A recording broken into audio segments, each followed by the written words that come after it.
Welcome to your morning, and thanks so much for joining us. Here's what's coming up on this first weekend of August. Wow. Coming up on the show today, we will look back at the impactful and controversial career of Hulk Hogan, who died last week at age 71. And from Godfather of Metal and the Prince of Darkness to reality TV dad, we also remember the life and legacy of Ozzy Osbourne. But first, a closer look at some of the factors behind an alarming rise in youth crime.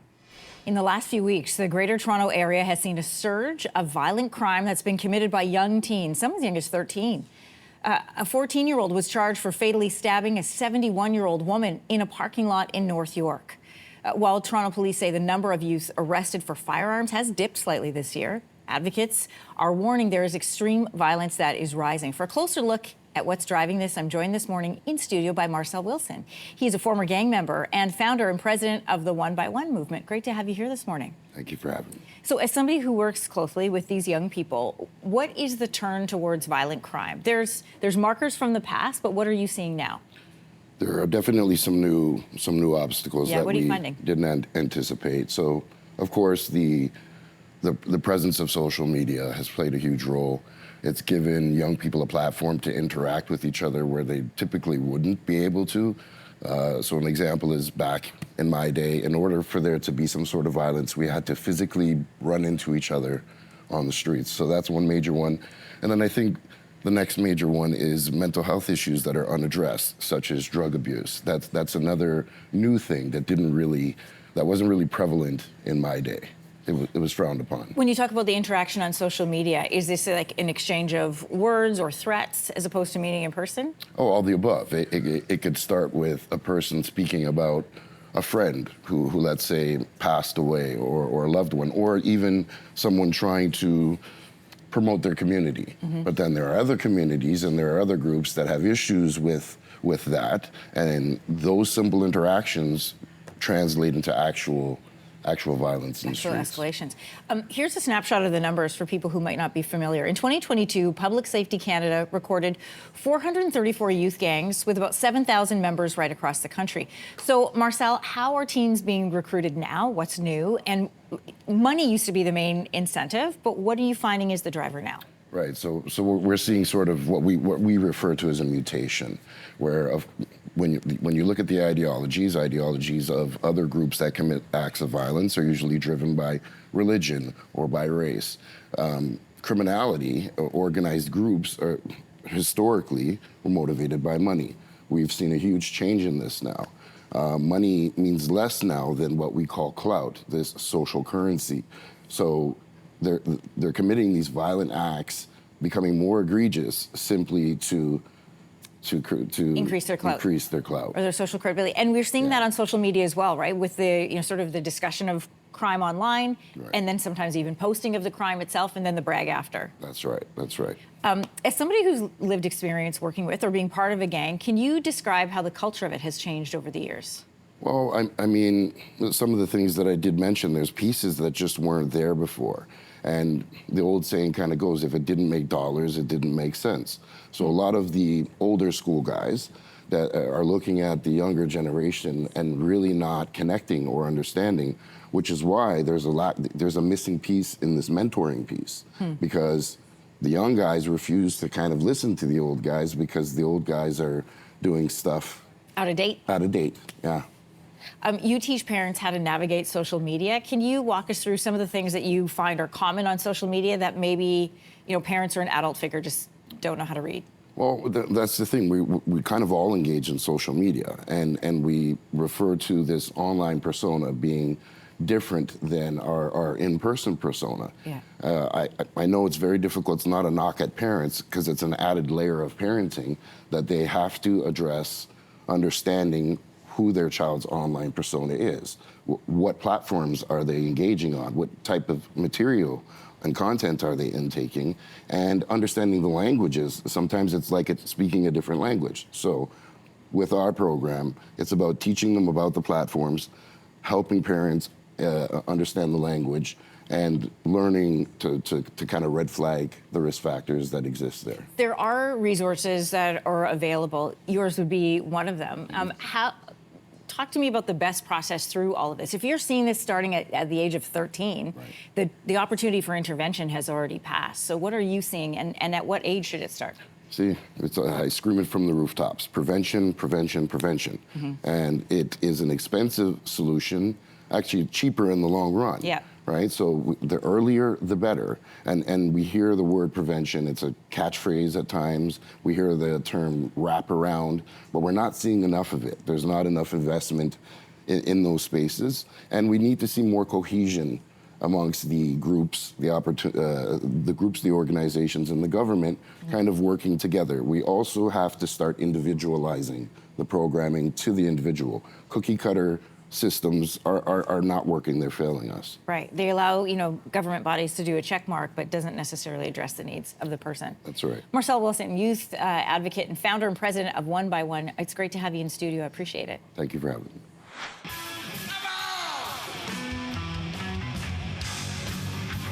Coming up, remembering Ozzy Osbourne and his role forging heavy metal music as we know it today.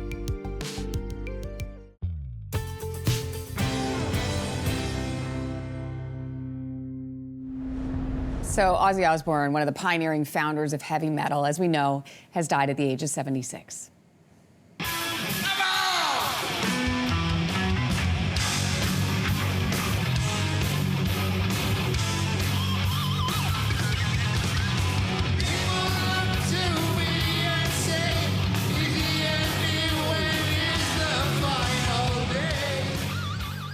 He gave his final performance, 2.5 weeks ago, July 5th in England. Ozzy reuniting with his band Black Sabbath for the concert. They hadn't been together in, 20 years.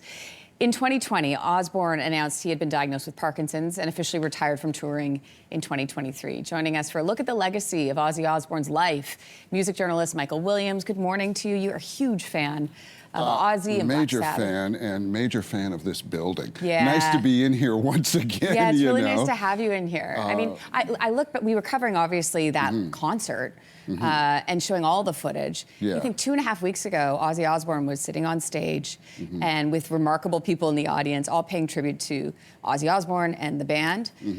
What was it like when you heard the news yesterday for you? Well, it was like this.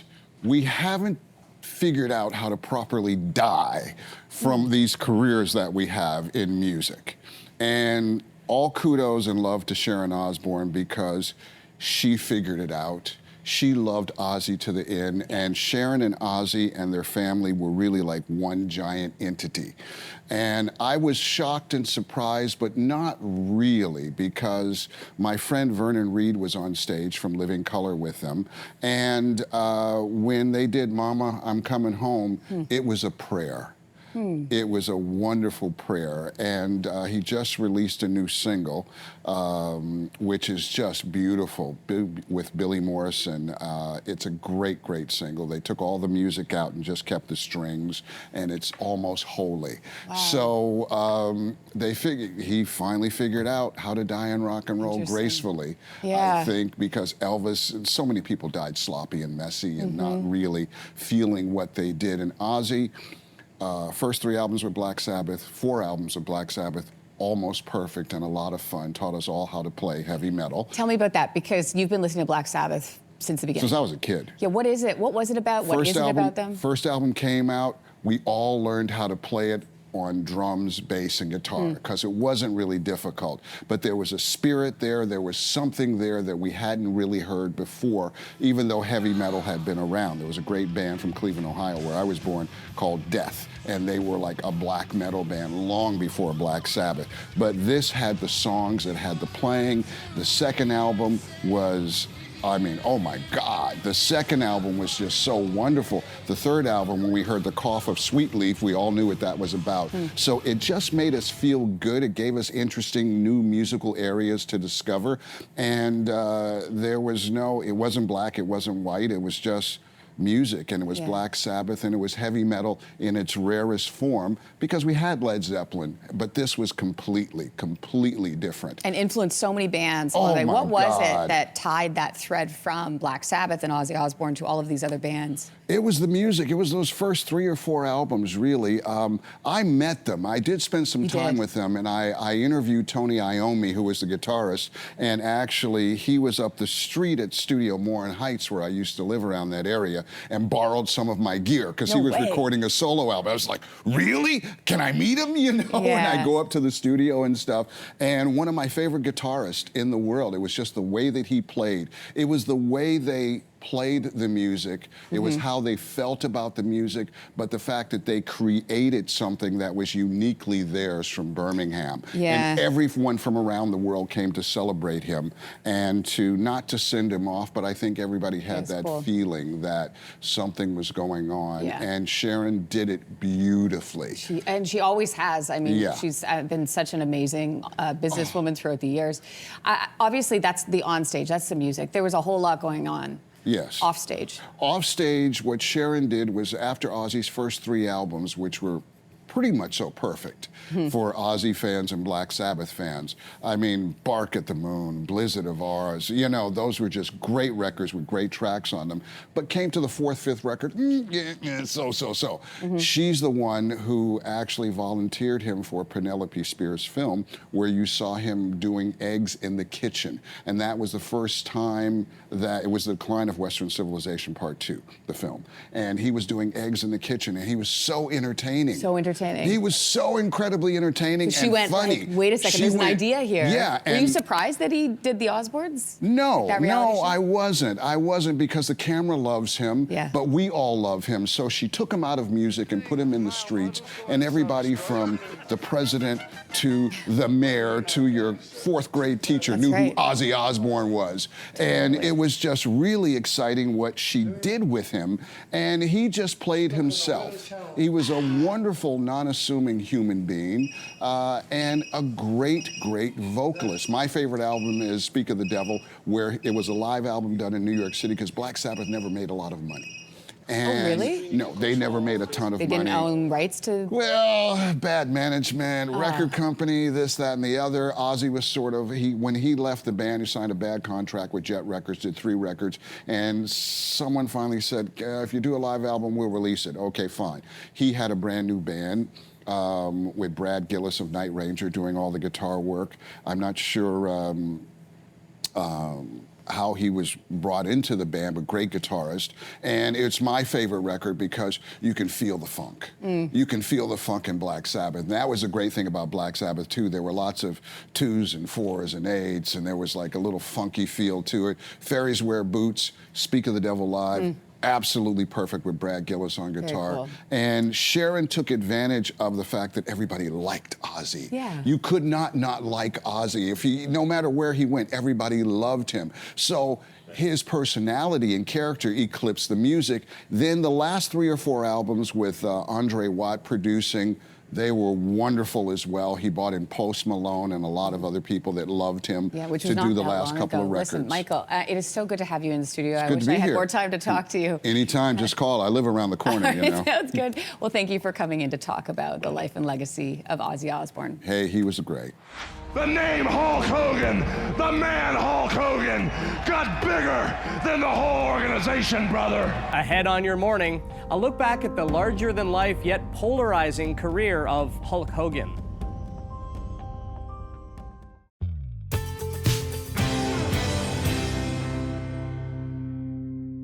Hulk Hogan has died at the age of 71. The name Hulk Hogan, the man Hulk Hogan, got bigger than the whole organization, brother. Take a stand, it don't have to hide. The wrestling icon died at his home in Florida after reportedly suffering a cardiac arrest. The WWE Hall of Famer played a major role in making wrestling the multi-billion-dollar enterprise it is today. His larger-than-life persona allowed the wrestler to cross over into film and reality television as well. Joining us for a closer look at his impact on sport and entertainment, and also the controversy he leaves behind as well, is Evan Ginsberg, senior editor at Pro Wrestling Stories. Good morning to you. Morning to you. So let's go back a little bit. The 80s and 90s, pure Hulk mania, right? Talk to us about Hulk's impact on wrestling and how he really helped it become mainstream. When Vince McMahon took over the then WWF, now WWE, in 1982, he had a vision, and Hulk Hogan would be the face of the company. He wanted to expand nationally. It was originally an East Coast promotion, his dad's promotion, and Hulk Hogan, representing patriotism, America. He was hot off of Rocky III. He played Thunder Lips, and Vince McMahon saw money in him, and the rest is history. They took it nationwide and worldwide with Hulk Hogan as the face of the company. Why do you think he became the face of the company? He had charisma off the charts. He had a Greek god-like body, 24-inch arms and such. And he was a great talker. In wrestling, you have to be able to cut a promo. And this man could talk. He could talk you into a seat. He would sell those tickets, and he was the hype man. He put it all over for Vince McMahon. It's not easy to go from, one genre and cross over into another, but he managed to do that, right? Like he was in, as you mentioned, Rocky, he had some film roles. His family in the 2000s starred on Hogan's Knows Best. Not many people can cross over like that successfully. Why do you think he was such a draw for people? They appealed to kids at the time, and they had WWF cartoons with Hulk Hogan as the star as well. So between the reality shows and the movies, he had multiple, big movies, Mr. Nanny, and, the biggest one, of course, was Rocky III. That was a huge hit. And he was a major star. And in the 80s, he, along with Michael Jackson, Prince, Muhammad Ali, these were pretty much the most famous people in the world. And he transcended wrestling. He was on the cover of Sports Illustrated. That was unheard of, to be in a major publication, newspapers, of course. He was everywhere. He was selling vitamins to children. I remember all of this. It was a huge name in our household, too. When we think back to the last, 10, 15, really 20 years or so, he was not without controversy in his personal life. In 2015, he was temporarily suspended by the WWE for racist comments. That sex tape was leaked of Hogan with a friend's wife. Hogan sued and won. What did all of this do to his image? For many people, it tarnished his image. And he... the racist comments he made became viral. He made it about the men his daughter was dating at the time, and it did not help his image. He also campaigned for Donald Trump. Donald Trump yesterday said Hulk Hogan was MAGA all the way. This alienated half of his audience as well. So I always say you have to separate the celebrity from the flawed individual. And as a wrestler, as a iconic pop culture celebrity, it's a whole separate thing from his personal life. A dear friend of mine, Johnny Valiant, managed him, spoke very highly of him as an individual, and other people in the business have told me the same. So, it's people are complicated. What will he be remembered for the most, do you think? He will be remembered as the man who helped take WWF, now WWE, worldwide. And it went from an East Coast regional promotion to he was a household name around the world. And that's really saying something for a wrestler. It's very rare. In the 1950s, Gorgeous George accomplished that, but few and far between cross that bridge and transcend wrestling. And he did it, no doubt. Evan Ginsberg, we appreciate your time. Thank you for your thoughts this morning. Thank you so much.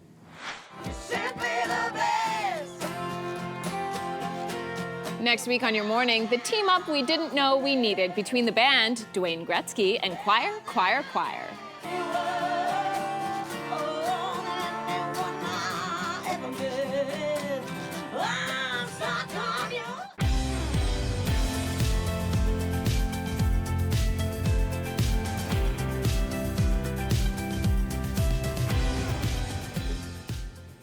Welcome back to Your Morning Weekend. Thanks for starting out your day with us. Coming up here on the show, Kaisa returns to the Your Morning studio with the latest on her upcoming tour and album release. Plus, if you like plants, but you're like me and do not have a green thumb, we're going to check out some low-maintenance houseplants. But first, the story behind the new documentary, Walk With Me. Married couple Charlie Hess and Heidi Levitt have spent the last 4 years navigating the emotional and often unpredictable path of Charlie's early onset Alzheimer's diagnosis. Heidi is a celebrated casting director and turned the camera inward to document their journey, capturing a deeply personal film about loss, patience, and love. This is a disease that people don't see. People come up to me all the time and go, "He looks great."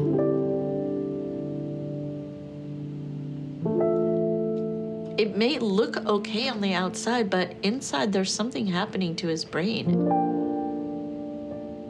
And I, pray to God that there will be a miracle that's going to happen and that he's not going to lose his mind.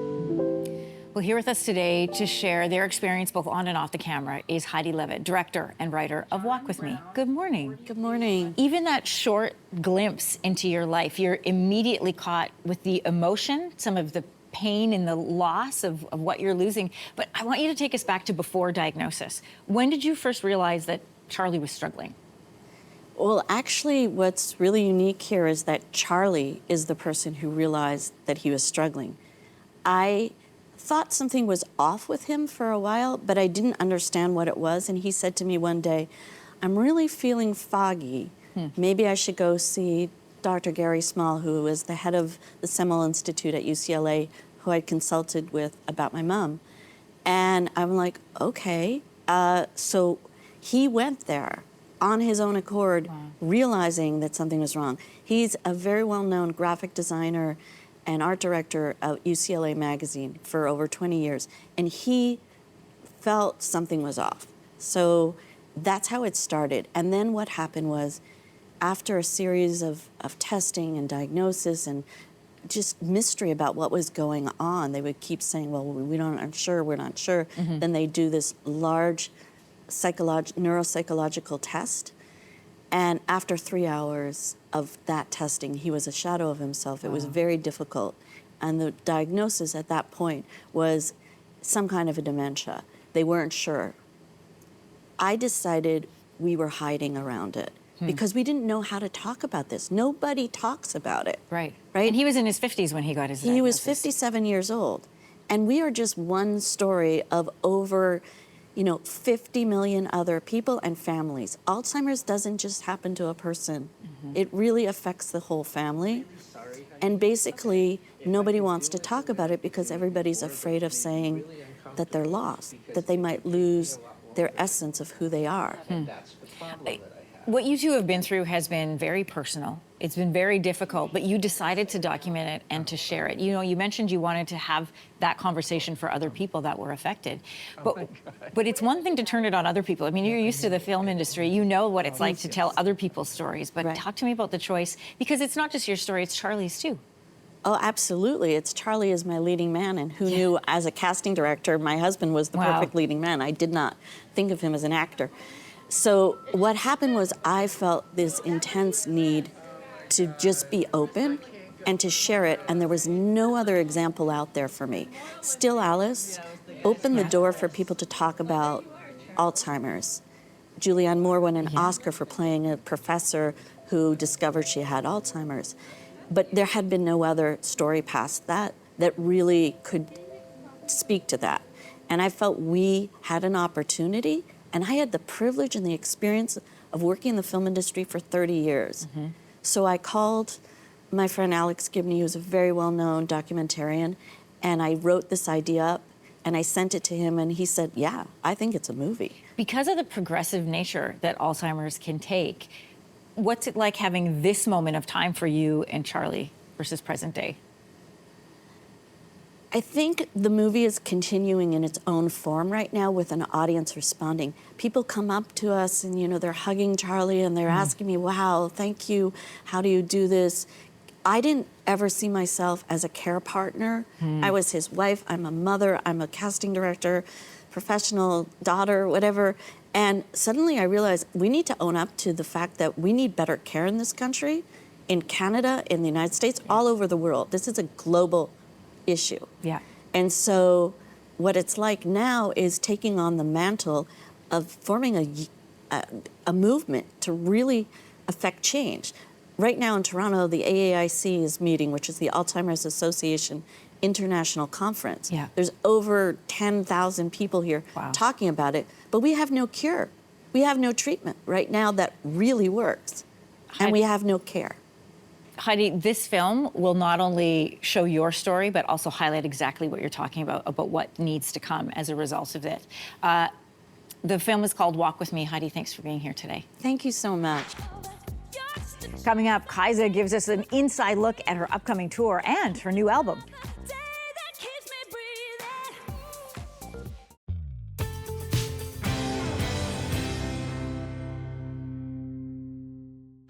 If you tuned into the radio at all in 2014, you definitely heard this song once or twice.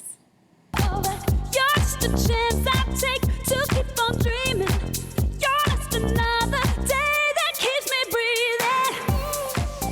Yeah, that's Hideaway by Kaisa. It's remained a hit and a fan favorite since its release more than 10 years ago. And now the Canadian singer-songwriter has come out with her latest collection of songs, Dancing and Crying Volume 2, and is kicking off a North American tour next week. The award-winning artist Kaisa joins me in studio this morning with more. Great to have you. Great to be here. So, I think I was here during the pandemic. It's been a Pandemic. while. Yeah, I was just going to say that. Last time you were on the show, it was in 2020. It was the height of the pandemic. You were still in recovery from a traumatic brain injury. Yeah. So how are you doing today? I'm doing a lot better. That's actually what kicked off Dancing and Crying. I wasn't able to go into dance venues for years because of the bright lights and the loud music. And I started turning a corner and I got ahead of myself. I was like, I think in a couple of years I should be good. So I started writing the dance music ahead of time. And that's what kicked off Dancing and Crying. It's it's like a overload of dance music. That's amazing. That's why there's multiple volumes as well. So That's we're into awesome. Volume 2 now. So as an artist, what was that like for you to not be able to be where I guess your heart would be? Well, it's kind of it's insane because, like, my heart really is in the songwriting in the studio, which I could do, but I couldn't share it with anyone, and I couldn't go to the venues that's where I meet with my fans. That's where I share the energy, and especially being known for dance music, it was really the end of my career for a while as a dance artist, and I started pivoting. I went to my second album, Crave, which really wasn't a dance album. And I was even thinking of going more acoustic, but then that's why you hear in Dancing and Crying Volume 1, you hear the acoustic blend with dance music. It was from me in this middle stage, not knowing where things were going, and that influenced that. And so Dancing and Crying is just full of like throwing different genres into dance music. I love mixing it up. Yeah, so let's talk about your new music, Dancing and Crying Volume 2. Volume 1 came out last year, and we have a clip of one of your songs on the album at your Toronto Pride performance. Take a look.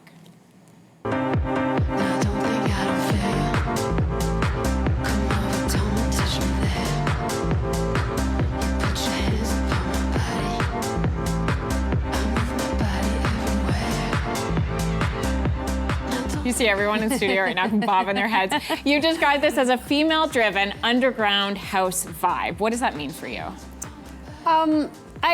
For me, the underground house scene was where I came up in New York. Like when I was having a bad day or a bad week, I would just go out and dance, and sometimes by myself. Literally, just it made me feel better.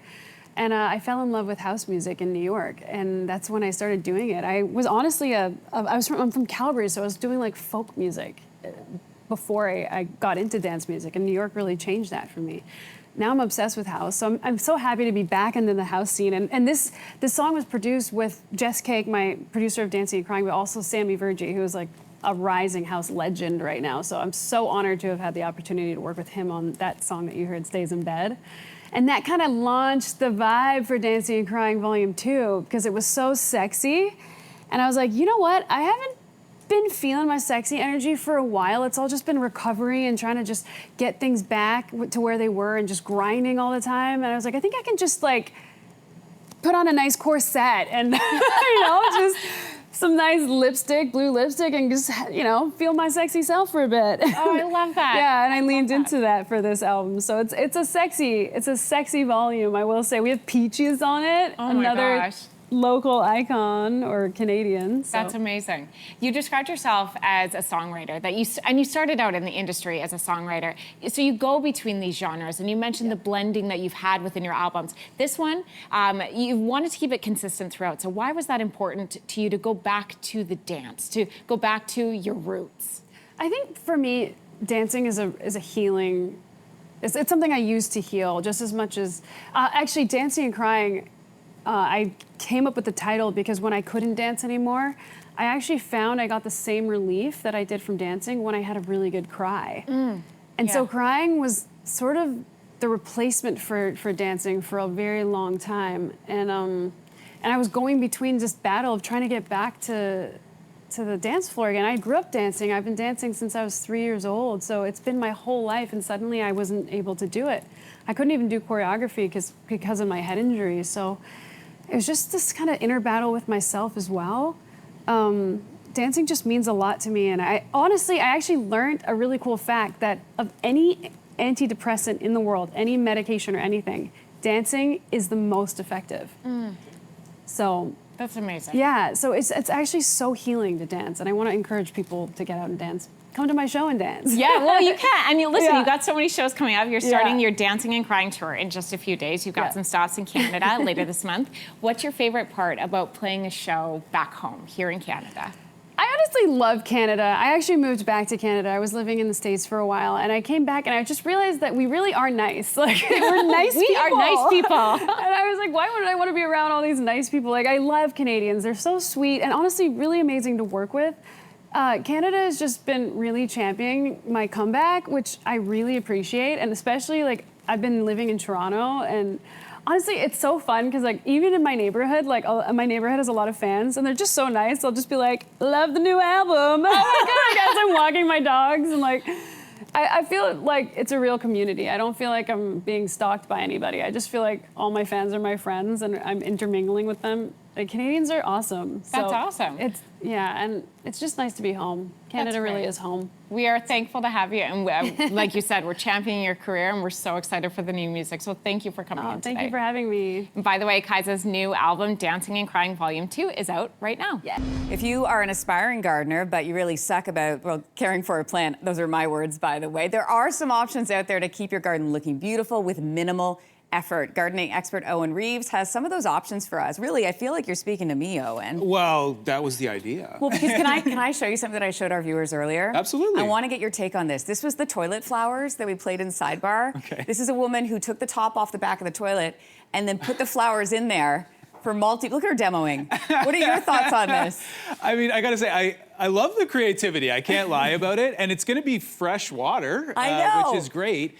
I think the idea of explaining this to somebody is a bit problematic, though. Where you're like, how do you start? It's true. I got this toilet flower idea. That's right. You know, I don't know Exactly. how you recover from that. But I know. I love the creativity. I know, me too. Every flush is a new drink of water. How about that? No, that's right. Let's talk about low maintenance. I know low maintenance people, low maintenance plants, though. I'm unfamiliar. What does it mean to be low maintenance? Yeah, this is really about, we want to put plants in a spot where we don't need to do a lot for them to thrive. And you don't want to have to water. You don't want to be having to fertilize or doing a lot of pruning and things like that. I think it's kind of what everybody's looking for these days. And the other thing that's increasingly important with kind of changing weather, we got really hot summers these days, is drought tolerance is very important. We also dealing with municipal water restrictions. So plants that don't need a lot of water is also a huge premium with the low maintenance. So you're looking around your space. What do you need to really be looking for? This is the most important thing, is understanding the conditions first. Okay. So sunlight is by far the most important. Are you dealing with a really sunny spot in the yard?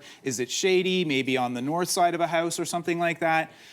That'll really limit how many plants you're going to choose from there. And then the next thing is the soil. Actually try and put a shovel in the ground, see if the soil is sandy, is it really compacted? And that'll kind of further reduce the list of good options. Picking the right plant for the conditions is by far the most important, as opposed to maybe falling in love with the look or the color of something and then trying to find a spot for it. That doesn't always work. That's like me picking wine bottles. I'm like, I like your packaging. But here's the thing. I mean, sunlight seems to be easier than trying to pick something for shade. shade. Am I right? Wrong? Absolutely, yeah. And we have way more options for the sun. Okay. But that said, sun and drought tolerance, that's going to limit the list a little bit. So we've got some great sun options to look at here. Okay. I'm going to start with one that I use almost all the time when I'm designing sun gardens. This is an ornamental onion, believe it or not, called Millennium, and this is a magnet for pollinators. Blooms in the summer. It's a nice compact size, less than 2 feet. Doesn't grow like crazy, has this kind of beautiful grassy effect, and bees love this plant. It will be covered in bees when it's blooming. Wait, that's a good thing. That's a good thing. We want to support the bees. We Fair want to enough. feed them. The other two are great for butterflies. So we have butterfly weed, which is a native plant across a lot of the country, and then we also have swamp milkweed, this one here. And when I was at the garden center picking these out, the butterflies were all over this plant. Beautiful. And lovely plant. They all do really well in the sun. Great drought tolerance, especially on the onion and the butterfly weed. Milkweed can grow almost anywhere, and even if you have a really wet spot, it'll do super well. Amazing. Okay, what do we have here? For the shade, we're gonna start with ferns. I love ferns, use them all the time. This one is called Lady in Red. Hey, which that's is, my nickname. See, you might have to go. As of today. I just made it up. It suits. Fair. So now you need to have a fern that suits your nickname. So these are obviously for shade. We don't want to have a lot of sun for these, but a great compact size, doesn't spread too much, and a lady fern is a native fern here in Canada. This is a variety of it. I use this one all the time. We have hay-scented fern. Hey. Hey. So this one, if you had a big area that's shady and dry underneath trees and you wanted to cover it with minimal maintenance, this is the guy. So it's a native plant, grows like crazy, and I love the kind of medium green, very pleasant green color, and then hostas. This is a classic. These are not native, but I use them all the time. Guacamole is maybe my favorite. That's the name of this variety. Fragrant flowers in the summer, really cool color and great texture. Excellent drought Beautiful. tolerance in the shade, which is hard to find. About 20 seconds left. What about grasses? Grasses, we've got two natives here. This is little blue stem and switchgrass. These are awesome for drought tolerance, not gigantic. They love the sun, and they give texture and a little bit of drama to the garden, blow in the breeze, and they look better as the season goes on. They'll pick up color, Beautiful. they'll put on their flowers. Love them. Can you put them in the back of your toilet? I think none of these will work in a toilet. At least not for long. That's right. All right, Owen Reeves, a gardening expert. Always good to see you. Thanks so much. Coming up Tuesday on Your Morning, Sherry LaPena returns with her new novel, She Didn't See It Coming.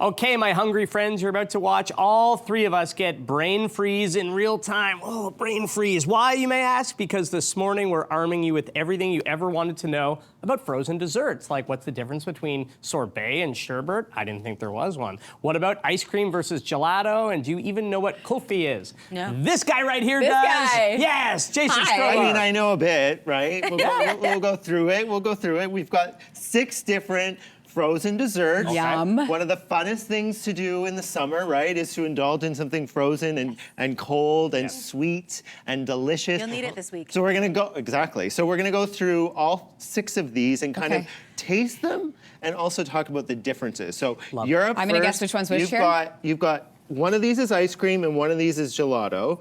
So you're gonna try both, and while you try them, I'm gonna kind of give you a little bit of a breakdown of both. So. Ice cream, of all 6 of these, is the only one that uses egg yolks, in addition to cream, sugar, and milk. So we've got ice cream with the yolks in it, makes it higher fat content. The other one is gelato, no egg yolks, and it's churned a lot slower. So one is a little bit thicker and creamier, and the other is a little denser. I know, it's hard to determine the two because you're eating them both at the same time. Your tongue is cold, and They look so they're both different It flavors. is a little tough because it kind of tastes like sorbet a little bit. But Hey, I got the sorbet, easy. okay, I'm gonna go with this is ice cream. Okay. This is ice cream, and this is gelato. And I'll tell you if you're right or wrong. I just wanted you to give me one reason why you picked that as your ice cream. Because when you said ice cream, you pointed to that one. Did I really?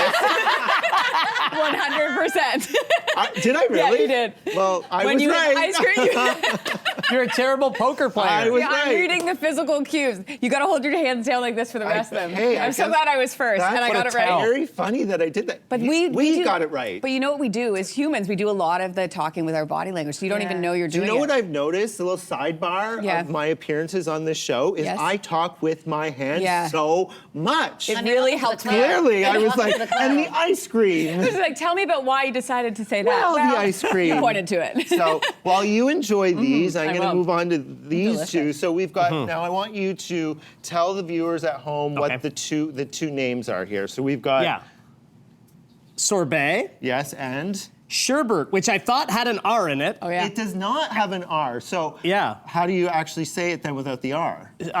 Sherbet. Right. There That's you go. the way to say Isn't it. that crazy? I think like 99% of the people Yeah. out there Yeah. think True. that there's an R So in this dessert, but there's not. Can I tell you? So we had this debate last year in our family because my sister-in-law was like, you know it's sherbet, right? And I was like, you're wrong. You're wrong. We were the 99%. I think when we grew up in the time we did, it was sherbet. Sherbet, yeah, I always and said it's that. not. I also thought sherbet and sorbet were the same thing. But they're not. So here we go. So there's one key difference. Okay. So try them quickly. Let me just but get my as spoon. I saw that. You're Put your- very, There it put is. your very hands cool. down. Yes, yes. So Okay. There's one key difference. One of these has a touch of cream.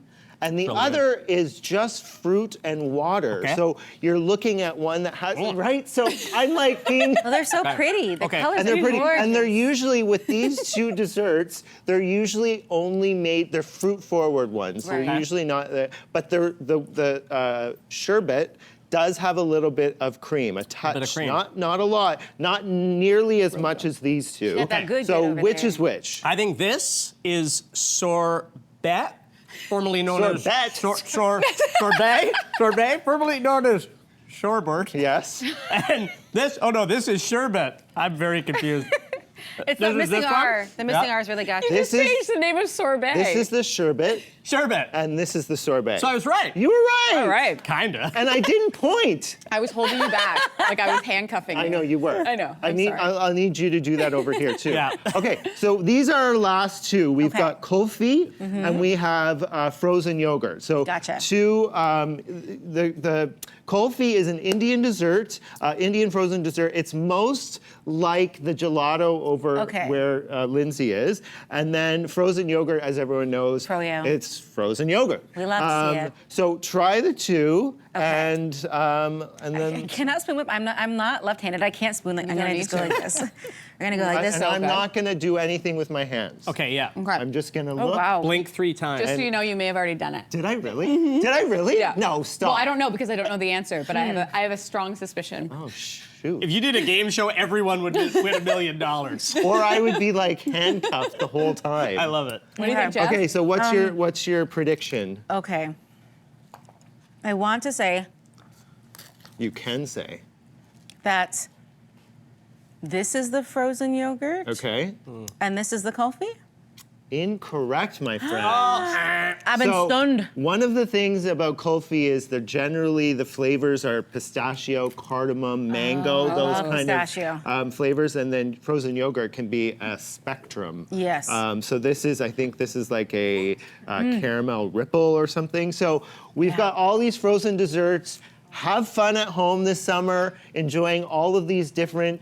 Oh, and look at you. See, you're like If you need a cone over here, I can eat these right You want to They're cleanse your edible. palate They with are. Oh, and there's cookies too. Yeah. We can. Oh, this was Please. great, Jason. What's your Yeah. favorite, by the way? Thank you very My much. favorite type or flavor? Flavor. I like a Rocky Road. You do? Yeah. Classic. I bet you make your own. Yeah. Yeah.